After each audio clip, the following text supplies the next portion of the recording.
Hi everyone. तो जो लोग मेरी वीडियो पहली बार देख रहे हैं उन्हें मैं बता दूं, मेरा नाम शिवानी है और मैं 2021 में यूके आई थी अपनी मास्टर्स की स्टडीज़ के लिए।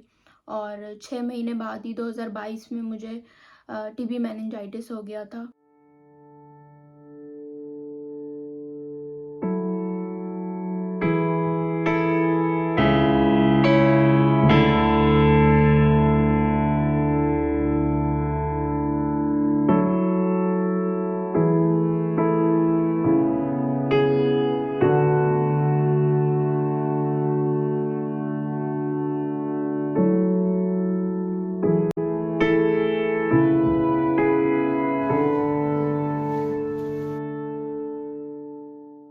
मेरा ट्रीटमेंट 1 साल तक चला, जिसमें से 3 महीने तो मैंने हॉस्पिटल में ही बिताए थे। और बहुत ही बुरी कंडीशन थी उस टाइम, क्योंकि मेरी फैमिली भी यहाँ नहीं थी। फिर उसके बाद मैं इंडिया चली गई थी। जब थोड़ा हॉस्पिटल से डिस्चार्ज होने के बाद मैं थोड़ा ठीक हो गई थी और इंडिया जाके मैंने अपना ट्रीटमेंट कंटिन्यू किया था, जो भी मेरी मेडिसिन थी। और फिर मैं वापसी यूके आई थी अपनी स्टडीज़ कंप्लीट करने के लिए। मेजर जो मेरा ट्रीटमेंट था वो मेरा यूके में ही चला है। और मैंने अपनी दूसरी वीडियोस भी बनाई हुई हैं जो मैंने उसी टाइम अपलोड की थी। तो उसमें मैंने एक्सप्लेन किया हुआ है पूरी अपनी स्टोरी को, क्या क्या चीज़ें मेरे साथ हुई थी। और मैंने एक और वीडियो बनाई हुई है जिसमें मैंने सेक्शन वाइज एक्सप्लेन किया है कि क्या क्या सिम्टम्स होते हैं। मैंने मेडिसिन भी एक्सप्लेन की हुई हैं। ये वीडियो मैं इसलिए बना रही हूँ ताकि मैं अपनी वो पूरी जर्नी बता सकूँ कि उस टाइम जब डायग्नोसिस हुआ था उसके बाद से अब तक कितना टाइम हो गया है और बीच में क्या क्या चीज़ें हुई हैं और पोस्ट डायग्नोसिस सिम्टम्स क्या होते हैं मेनिंजाइटिस होने के बाद। क्योंकि मेनिंजाइटिस ऐसी बीमारी है जो आप ठीक तो हो जाते हो आपके ट्रीटमेंट के बाद, पर उसके बाद भी कुछ सिम्टम्स आप देखते हो। और ऑब्वियसली जब ऐसा कुछ होता है तो इतना बड़े ट्रॉमा के बाद हम पैनिक भी करते हैं और हम कंफ्यूज होते हैं कि क्यों हो रहा है ऐसा, कहीं ऐसा तो नहीं कि दोबारा से हम बीमार हो जाएंगे। तो जो आफ्टर इफ़ेक्ट्स होते हैं ट्रीटमेंट के बाद वो एक्चुअल में डिपेंड करते हैं काफ़ी सारी चीज़ों पे, जो मैंने अपनी पुरानी वीडियोस में भी एक्सप्लेन किया है। और लोगों के क्वेश्चंस का आंसर भी है। ये जो भी सिम्टम्स होते हैं ये सब कुछ डिपेंड करता है क्या बोलेंगे, सरकमस्टांसेस पर। ठीक है, कि पेशेंट की एज क्या है और एनवायरनमेंट क्या है और कितनी टाइम बाद वो एक्चुअली डायग्नोस हुआ था। क्योंकि कुछ पेशेंट ऐसे होते हैं जो जिनको टीबी मेनिंजाइटिस है, पर क्योंकि वो अच्छी उनको मेडिकल केयर नहीं मिली या फिर इंस्टेंट नहीं उनको चेक कर पाए या उन्होंने नेग्लेक्ट कर दिया या हॉस्पिटल वालों ने नेग्लेक्ट कर दिया, और जिसकी वजह से बहुत टाइम बाद वो एक्चुअल में डायग्नोस किया उन्होंने कि उसको टीबी मेनिंजाइटिस है। तो उससे क्या हुआ कि इतने टाइम में वो टाइम वेस्ट हुआ और बेसिकली वो कंडीशन और ज़्यादा ख़राब हो गई उस पेशेंट के साथ। और इसी वजह से हम इतने सारे केसेस देखते हैं कि काफ़ी तो लोगों की जान भी बचती नहीं है। इवन मेरी वीडियोस पे भी काफ़ी लोगों ने कमेंट किए हैं कि उनके रिलेटिव को हुआ था, डॉक्टर्स जान ही नहीं बचा पाए उस पेशेंट की। मैं अगर ठीक हूँ, आज आप लोग देख पा रहे हो मुझे कि मैं बिल्कुल ठीक लग रही हूँ, उसका रीज़न यही है कि टाइम रहते मेरा डायग्नोसिस हो गया था। ठीक है, ऑल्दो मेरा भी डायग्नोसिस मैंने, अगर आप मेरी पुरानी वीडियोस देखोगे तो मेरे साथ चीज़ें हुई थी। मैं हॉस्पिटल गई थी, उन लोगों ने मुझे वापसी भेज दिया था और मेरी कंडीशन बहुत ख़राब हो गई थी। तो अगर वो सोचो उस टाइम जब मैं पहली बार हॉस्पिटल गई थी, तभी अगर वो मुझे चेक कर लेते तो जितना मैंने सफ़र किया शायद उतना भी मुझे नहीं करना पड़ता। शायद मैं कुछ महीनों में ही ठीक हो जाती बिल्कुल। इसके अलावा और भी चीज़ें होती हैं, डेमोग्राफिक्स, जैसे क्या वो बच्चा है जिसके साथ ये हो रहा है, क्योंकि एक बच्चे का इम्यून सिस्टम बहुत लो होता है। ठीक है, तो वो ठीक होने में उसको टाइम भी ज़्यादा लगता है और उसके बाद उसके आफ्टर इफ़ेक्ट्स भी ज़्यादा हो सकते हैं। अभी मैं हॉस्पिटल में एडमिनिस्ट्रेशन में काम करती हूँ, तो मैंने अपनी ये पूरी स्टोरी अपनी एक कलीग को बताई थी कि कैसे मैं मेनिंजाइटिस हुआ था मुझे और कैसे मेरा ट्रीटमेंट लंदन में हुआ था। तो उस बंदी ने मुझे बताया कि एक और सिमिलर पेशेंट आई थी कुछ टाइम पहले उनके पास, और उसकी दोनों टांगें एम्पुटेट करनी पड़ी थी उन्हें। मेनिंजाइटिस में ये भी एक होता है जिसमें कि पैरों को एम्पुटेट करना पड़ता है। तो मतलब आपको इट्स जस्ट मैं अभी भी जब ये सब चीज़ें सोचती हूँ तो आई फ़ील सो ओवरवेल्म्ड। इतने लोगों ने मेरी वीडियोज़ पे कमेंट्स किए हैं और मैंने कुछ लोगों से तो पर्सनली बात भी की है, जिन्होंने मुझे इंस्टाग्राम पे कॉन्टैक्ट किया था। एक पेशेंट से मैंने बात की थी, वो भी आई थिंक 15-16 साल की बच्ची थी, जो ठीक से बात भी नहीं कर पा रही थी। तो आप बात करने की कैपेबिलिटी भी लूज़ कर देते हो। कुछ पेशेंट ऐसे भी मुझे लोगों ने कांटेक्ट किया, मैंने देखा कि छोटे बच्चों को मेनिंजाइटिस हो जाता है, जो 5 साल की, 2 साल की बच्ची है। मैं इमेजिन भी नहीं कर सकती कि उनके पेरेंट्स पे क्या बीत रही होगी। क्योंकि जब मुझे मेनिंजाइटिस हुआ था तो मैं 27 की थी और मैं फुल ग्रोन अप थी भाई। तब भी मेरा एक-एक दिन कैसे निकलता था, मुझे आज भी वो जब मैं याद करती हूँ तो मेरे रोंगटे खड़े हो जाते हैं। क्योंकि रोज़ मुझे लगता था कि क्या मैं ठीक हो पाऊँगी? क्या मैं वापसी चल पाऊँगी? क्या मैं चलना तो छोड़ो, क्या मैं देख पाऊँगी? क्योंकि मेरा विज़न भी चला गया था। मैं यही कहूँगी कि कुछ भी डेफ़िनेट नहीं होता है। मेनिंजाइटिस एक ऐसी बीमारी है जिसमें आपके डेमोग्राफ़िक के हिसाब से, आपके सर्कमस्टेंसेस के हिसाब से लिटरली मर सकते हैं लोग, अपने पैर लूज़ कर सकते हैं या फिर अपनी चलने की कैपेबिलिटी लूज़ कर सकते हैं। कुछ लोगों का तो विज़न भी वापसी नहीं आता है।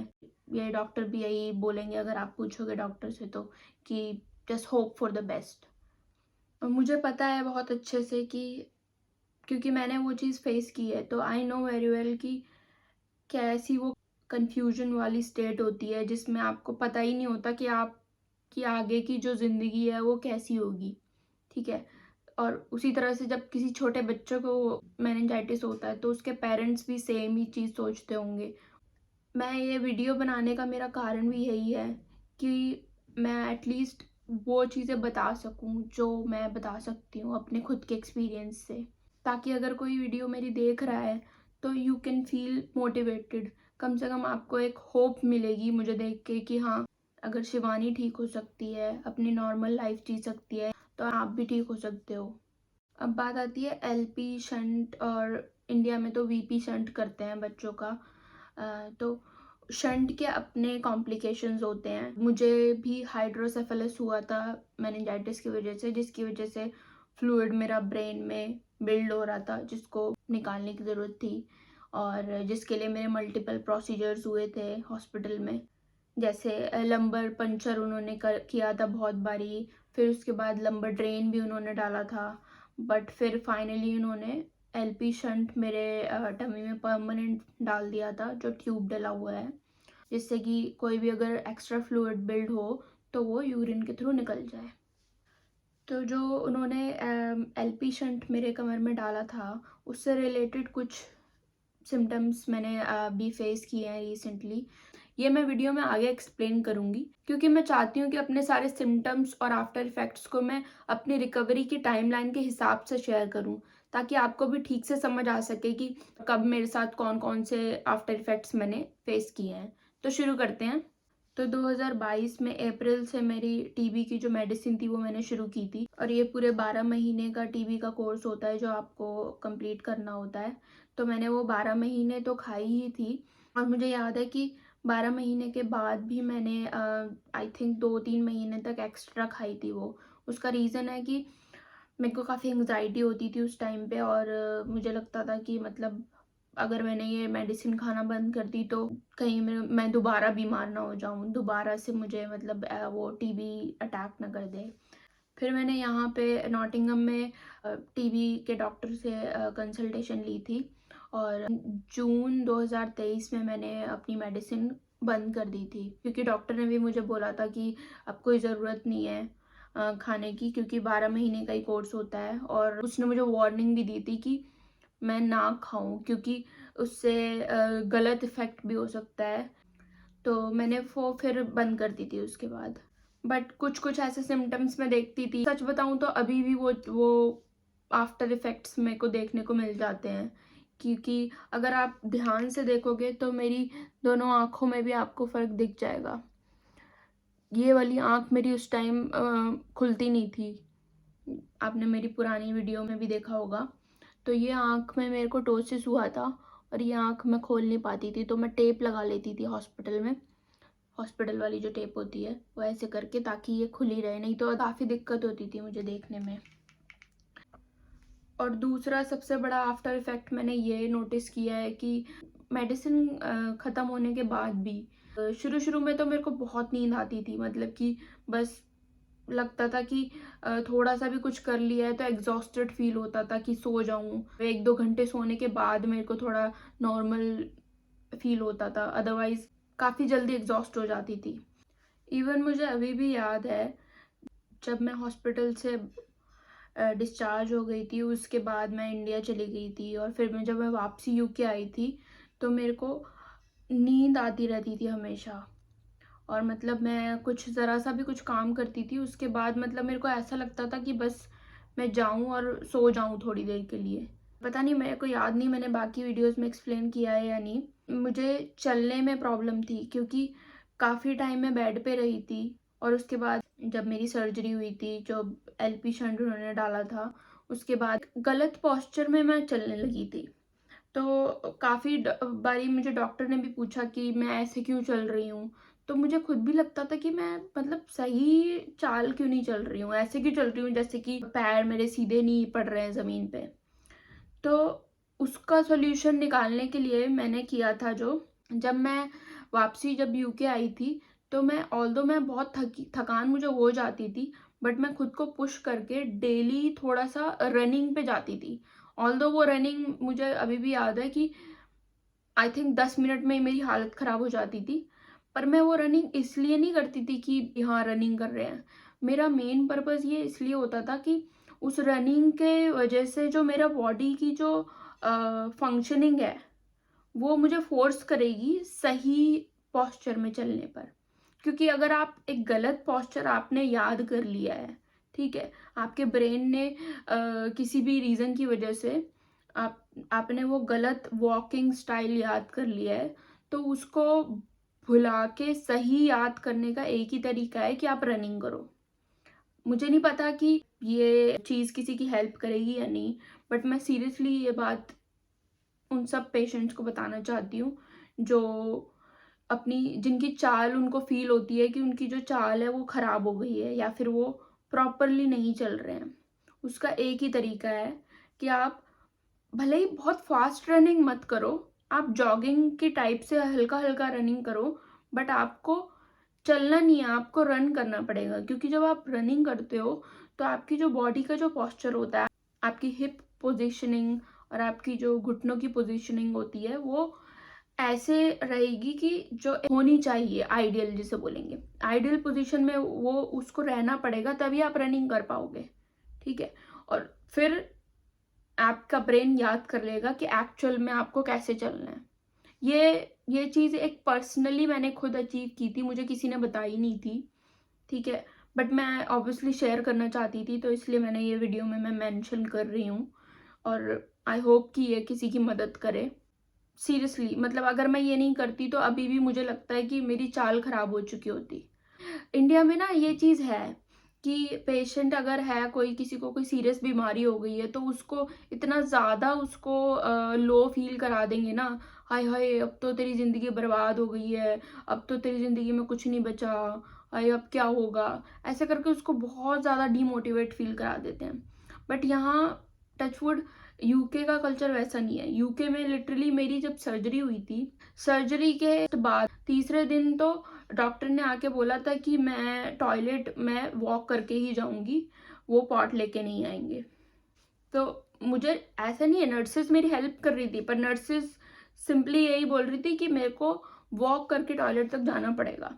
वो मेरे 2 नर्सेस भले ही आएंगी, मेरा हाथ पकड़ के लेके जाएंगी, पर मुझे खुद जाना होगा। क्योंकि यूके का जो कल्चर है, वो ना इंडिपेंडेंसी को बहुत प्रमोट करता है। तो कोई बंदा अपना खुद इंडिपेंडेंट अपने सब काम करे, ये बहुत ज़रूरी है हर किसी के लिए यहाँ पे। खैर, वो एक अलग टॉपिक है यूके का और इंडिया के कल्चर का। बट यहाँ मैं ये एक्सप्लेन करने की कोशिश कर रही हूँ कि अगर आपको फील होता है कि आप थोड़ा अपने आप को पुश कर सकते हो, और इवन फैमिली मेम्बर्स को भी मैं यही सजेस्ट करूँगी कि आपको पेशेंट को बिल्कुल ऐसा फ़ील नहीं कराना है कि अरे अब तो कुछ नहीं होगा, अब तो अपने हमें ही सब करना पड़ेगा उसके लिए।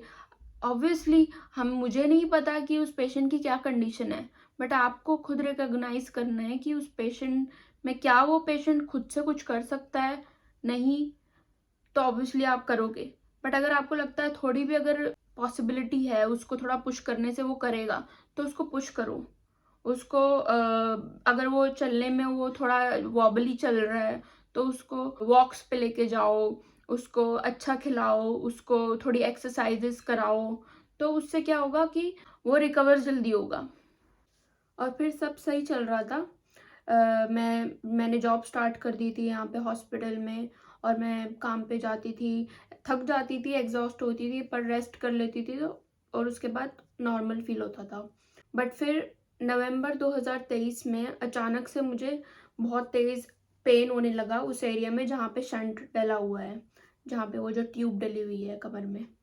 और वो पेन बहुत शार्प पेन होता था, जैसे बर्निंग पेन, जैसे कि कुछ अंदर जल रहा हो। तो मैं पैनिक हो रही थी कि अचानक से ऐसा क्यों हो रहा है, और मैं काम पे भी जा रही थी तो दिक्कत हो रही थी मुझे पेन की वजह से। तो मैंने यहाँ डॉक्टर से कांटेक्ट किया, उन्होंने मुझे पेन किलर दे दी थी। तो पेन किलर से ये हो रहा था कि हाँ, पेन किलर खा रही थी तो मैं अपना डे टू डे काम कर पा रही थी, बट स्टिल जैसे ही वो पेन किलर का असर कम होता था, बहुत तेज़ पेन होने लगता था। तो इसलिए डॉक्टर ने मुझे रेफ़र किया कि मैं एक्सरे कराऊँ और अल्ट्रासाउंड कराऊँ, तो जिससे कि चेक कर सकें वो कि शंट तो नहीं अपनी जगह से हिल गया है। क्योंकि डॉक्टर ने मुझे बताया कि कभी-कभी ऐसा होता है कि जैसे शंट अपनी जगह से वो हिल जाता है, तो उस केस में दिक्कत होती है कि हो सकता है शंट को निकालना पड़े या फिर सर्जरी करके उसको फिक्स करना पड़े। तो मैं और पैनिक हो रही थी। बट फिर जब उन्होंने एक्स-रे किया और अल्ट्रासाउंड किया, तो वो उन्होंने ये कन्फर्म किया कि शंट अपनी जगह पर ही है, कोई ऐसी प्रॉब्लम नहीं है। क्योंकि उस टाइम मेरे दिमाग में ये भी था कि शायद शंट निकालना पड़ जाए क्योंकि वो प्रॉब्लम क्रिएट कर रहा है। बट डॉक्टर ने मुझे स्ट्रिक्टली मना किया था कि शंट निकालने के बारे में हम नहीं सोच सकते हैं, क्योंकि हो सकता है शंट निकाल दें और फिर उसके बाद प्रेशर मेरा बिल्ड होने लगे सीएसएफ फ्लूइड का, और फिर वो तो फिर और भी ज़्यादा प्रॉब्लम क्रिएट करेगा बाद में। पेन मेरा नहीं जा रहा था, पेन मेरे को कॉन्स्टेंटली हो रहा था। तो मैं दोबारा डॉक्टर के पास गई थी, फिर उन्होंने मुझे बोला कि मैं थोड़ी स्ट्रेचेस ट्राई करूँ। हो सकता है कि मेरे बैक में पेन हो रहा हो, और वो क्योंकि शंट तो डला ही हुआ है मेरे कमर में, तो हो सकता है कि वो जो मेरा बैक पेन है, वो मुझे फ़ील ये हो रहा है कि वो शंट की वज़ह से हो रहा है, व्हिच वाज़ पॉसिबल। जैसे ही मैंने वो स्ट्रेचेस करनी शुरू किए थे डेली, मेरे को पेन से रिलीफ़ मिल गया था। और ये वाला जो पेन वाला सेशन था, ये ऑब्वियसली तब हुआ था जब यहाँ बहुत सर्दी हो रही थी, ठीक है? तो हो सकता है कि वो सर्दी के मौसम की वजह से ठंडा माहौल होता है, और इस वजह से वो पेन हो रहा था मुझे, और जो मुझे फ़ील हो रहा था कि शंट वाली जगह पर हो रहा है या शंट की वजह से हो रहा है। बट फिर बाद में वो स्ट्रेचिंग करने से वो अपने आप ठीक हो गया था। तो आई मीन बॉडी में अगर आपके शंट डला हुआ है, ठीक है, तो ऐसा नहीं है कि कुछ उससे कुछ साइड इफ़ेक्ट्स होंगे ही नहीं। मतलब मैं मुझे लगता है मेरे साथ तो बहुत मिनिमल साइड इफ़ेक्ट्स हुए हैं। इससे बड़े-बड़े साइड इफ़ेक्ट्स भी हो सकते हैं कि मेबी इन्फेक्शन हो जाता है, कई बारी तो ब्लॉकेज हो जाता है शंट में। मैंने कई बारी डॉक्टर्स से भी सुना है कि ब्लॉकेज भी एक प्रॉब्लम होती है, क्योंकि जो सीएसएफ फ्लूइड होता है वो काफ़ी थिक होता है, और हो सकता है कि वो ड्रेन होते-होते उस ट्यूब को ब्लॉक कर दे। तो मेरे साथ टच वुड ऐसा कुछ नहीं हुआ था। तो इस तरह के आफ्टर इफ़ेक्ट्स भी आप देख सकते हो जिन लोगों के शंट डला हुआ है। और फिर एक और आफ्टर इफ़ेक्ट ये था कि मैंने वेट गेन भी किया था। जब आपको मेनिंजाइटिस होता है या टीबी होता है, तो आप वेट लूज़ बहुत करते हो। मुझे याद है जब मैं एडमिट हुई थी हॉस्पिटल में, तो मेरा वेट 54 हो गया था। काफ़ी ज़्यादा मैंने वेट लूज़ कर दिया था उस टाइम बीमारी की वज़ह से। और फिर वो आपको स्टेरॉइड्स देते हैं और डिफरेंट वो देते हैं मेडिसिन्स, जिससे आपको भूख भी ज़्यादा लगती है, और मुझे अभी भी याद है हॉस्पिटल में मेरे को बहुत भूख लगती थी उन दवाइयों की वज़ह से। तो उसकी वजह से फिर ये था कि बाद में मैंने काफ़ी वेट गेन कर लिया था ड्यूरिंग द ट्रीटमेंट।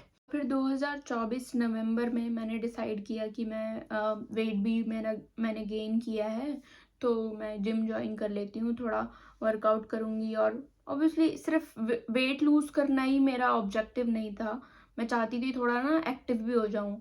तो जब मैंने जिम जॉइन किया था, मैंने आई थिंक 10-15 दिन ही मैं गई थी जिम। वो छोड़ने का एक रीज़न था कि जैसे ही मैं जिम जाती थी और मैं थोड़े बहुत डंबल जैसे उठाती थी, कोई भारी वेट नहीं लिफ्ट करती थी मैं। जैसे तुमने कार्डियो किया और थोड़ा स्ट्रेचिंग की, उसके बाद 2-3 किलो का डंबल तुमने उठाया, कुछ थोड़े साइड्स मारे, उसके बाद मेरे को एकदम सर दर्द होने लगता था। काफ़ी तेज़ दर्द होता था एकदम से, और मतलब मेरे को लगता था कि पैनिक होने लगती थी मैं। तो फिर मैंने नोटिस किया कि ये जिम जा रही हूँ तब से हो रहा है मेरे साथ। जैसे काम के बाद मैं जिम जाती थी और फिर जैसे सर दर्द होता था तो वापसी आके मैं थोड़ा रेस्ट करती थी, सो जाती थी और सब नॉर्मल हो जाता था। तो ये 10-15 दिन हुआ था, उसके बाद मैंने यही रीज़न की वजह से जिम छोड़ दिया। तो ये जो जिम वाला इंसिडेंट था, ये नवंबर 2024 में हुआ था। 2-3 महीने बाद मैं 9 to 5 नॉर्मल जॉब करती हूँ हॉस्पिटल में, एडमिनिस्ट्रेशन में। 9 to 5 मंडे टू फ्राइडे, यही मेरा शिफ्ट टाइमिंग रहता है। क्योंकि यहाँ पे यूके में फ्लेक्सिबिलिटी होती है, आपको अपने आवर्स कंप्लीट करने होते हैं। थोड़ा बहुत अगर आगे पीछे कर सकते हैं तो मैनेजर से बात कर सकते हो। तो मैंने अपने मैनेजर से पूछा कि क्या मैं मतलब ऐसे कर सकती हूँ कि 9 to 5 की जगह 8 to 6 कर लूँ, तो मतलब 2 घंटे एक्स्ट्रा मैं काम करूँ और फिर मैं एक दिन मेरा ऑफ मुझे मिल जाए। तो बेसिकली मतलब 5 दिन की जगह मैं 4 दिन काम करूँ, थोड़ा एक्स्ट्रा काम करूँगी पर 4 दिन करूँगी, तो एक दिन मुझे एक्स्ट्रा मिल जाएगा रेस्ट करने के लिए। और ये वर्किंग पैटर्न मैंने अपना जनवरी में स्टार्ट किया। तो अब ये जब मैं कर रही थी, तो तब मैंने दोबारा से ये अपने सिम्टम्स हेडेक वाले फेस करने शुरू कर दिए कि मैं काम से, जैसे ही मैं काम पे जाती थी सुबह सब कुछ सही होता था और शाम को मैं आती थी काम से तो मुझे सर दर्द होने लगता था। और मतलब वो सर दर्द पोजिशनल होता था कि जैसे मैं बैठी हूँ तो मुझे सर दर्द हो रहा है, बहुत तेज हो रहा है एकदम से, और जैसे ही मैं लेट जा रही हूँ दर्द बिल्कुल ज़ीरो। मतलब ऐसा नहीं कि थोड़ा बहुत आराम, मतलब लिटरली ज़ीरो। तो इट्स कॉल्ड पोजिशनल हेडेक। तो ये जो सिम्टम था, जो ये बहुत बड़ा रेड फ्लैग था कि ड्रेनेज ज़्यादा हो रहा है। जो CSF फ्लूइड हमें हमारे ब्रेन के आसपास होता है, वो कुछ ज़्यादा ही ड्रेन हो रहा है, जो ट्यूब मेरे कमर में डली हुई है उसके थ्रू। डॉक्टर ने फिर सीधा MRI के लिए मुझे बोल दिया। तो फिर MRI में वो कंफर्म नहीं बता पाते हैं कि फ्लूइड प्रॉब्लम है। कुछ ही तरीके होते हैं CSF फ्लूइड को चेक करने के लिए कि प्रेशर ज़्यादा है या कम है। या तो तुम लंबर पंचर कर सकते हो, जिसमें बैक में वो निडल को डालते हैं और देखते हैं कि प्रेशर ज़्यादा है या कम है। या फिर दूसरा तरीका डॉक्टर ने मुझे बताया कि ICP मॉनिटरिंग होती है, जिसमें वो तुम्हारे स्काल्प में होल करते हैं और एक मॉनिटर वो लगाते हैं, और फिर आपकी बॉडी की पोजीशनिंग के हिसाब से वो उस प्रेशर को चेक करते हैं कि बंदा अगर रात को लेटा है तो क्या प्रेशर है, और अगर वो बैठ रहा है तो दिन में तब CSF का क्या प्रेशर है।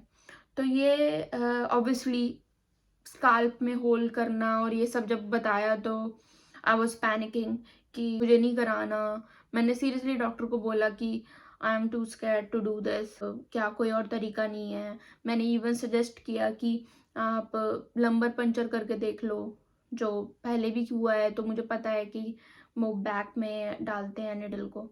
बट फिर उसने मुझे बताया कि मेरे साथ वो नहीं कर सकते हैं ये चीज़, क्योंकि अगर वो पंच करेंगे तो वो जो जो ट्यूब डला हुआ है वो ट्यूब को डैमेज कर सकता है।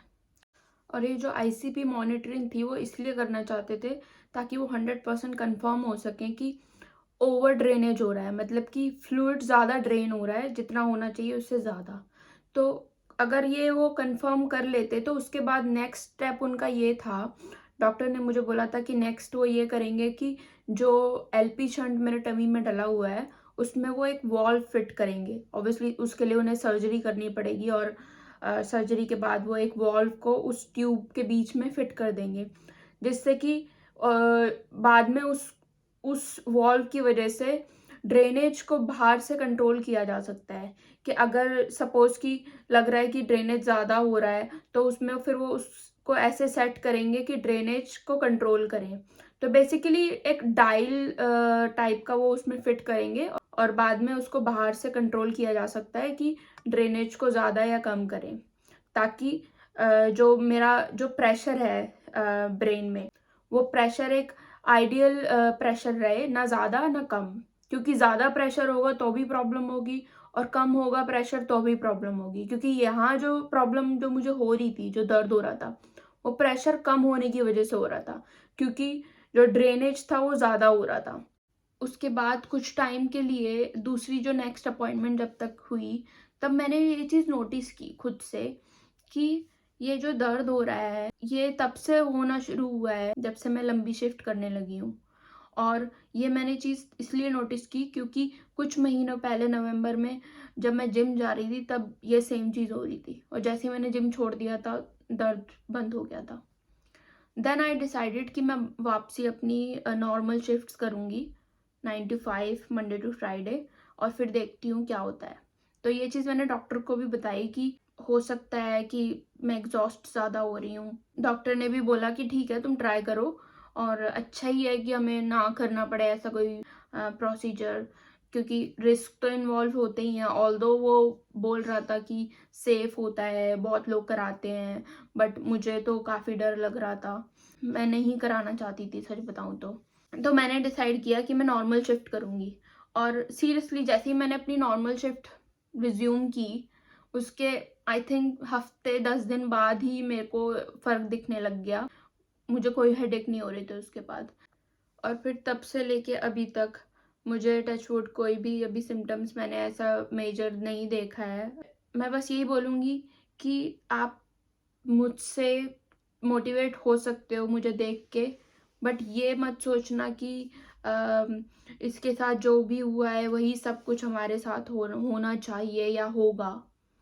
इट्स जस्ट कि बहुत सारी चीज़ें सिमिलर होती हैं और बहुत सारी चीज़ें अलग भी होती हैं। तो आप ऑनलाइन भी रीड कर सकते हो, सारी इन्फॉर्मेशन आजकल ऑनलाइन देखने को मिल जाती है। ऑब्वियसली जब मैं डायग्नोस हुई थी, मुझसे तो हॉस्पिटल में मुझे याद है मैं प्रोनाउंस नहीं कर पा रही थी मेनिंजाइटिस। आई वाज लाइक कि क्या हुआ है मुझे, मैन ऐसे करके मैं बोल रही थी कि ये होता क्या है। मैंने अपनी ज़िंदगी में नहीं सुना था यार कि ये मेनिंजाइटिस भी कुछ होता है। एंड देन मैंने जैसे ही मेरे को थोड़ा कॉन्शियसनेस वापसी आया था, तो मैंने वीडियोस देखना चालू किया, मैंने ऑनलाइन पढ़ना चालू किया, तब मुझे पता चला कि कितनी कितनी खतरनाक बीमारी मुझे हुई है। आज भी मैं वो चीज़ें सोचती हूँ यार, सच में।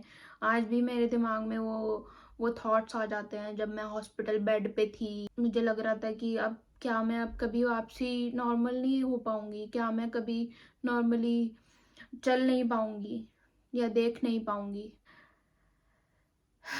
These experiences, I don't know what to say कि वो तुम्हें स्ट्रॉन्ग बनाते हैं, बट मैं यही कहूँगी कि दिस इज़ लाइफ। चीज़ें होंगी, होती हैं, but I guess we have to deal with it and we have to fight.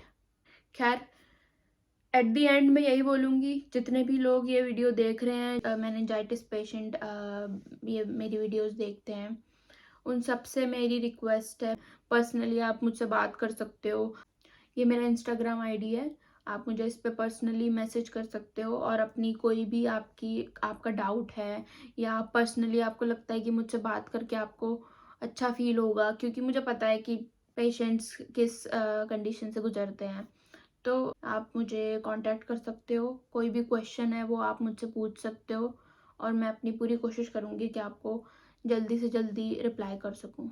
एक और इम्पॉर्टेंट बात मुझे इस वीडियो में ऐड करनी है कि आपने अगर मेरी पुरानी वीडियोस देखी होंगी, तो उसमें मैंने अपना पुराना यूज़र नेम शेयर किया हुआ है इंस्टाग्राम का, बट अभी मैंने अपनी रिसेंटली शादी के बाद अपना सरनेम चेंज किया है, तो इसकी वजह से मैंने अपना यूज़र नेम भी चेंज किया है, यूट्यूब पर भी और इंस्टाग्राम पर भी।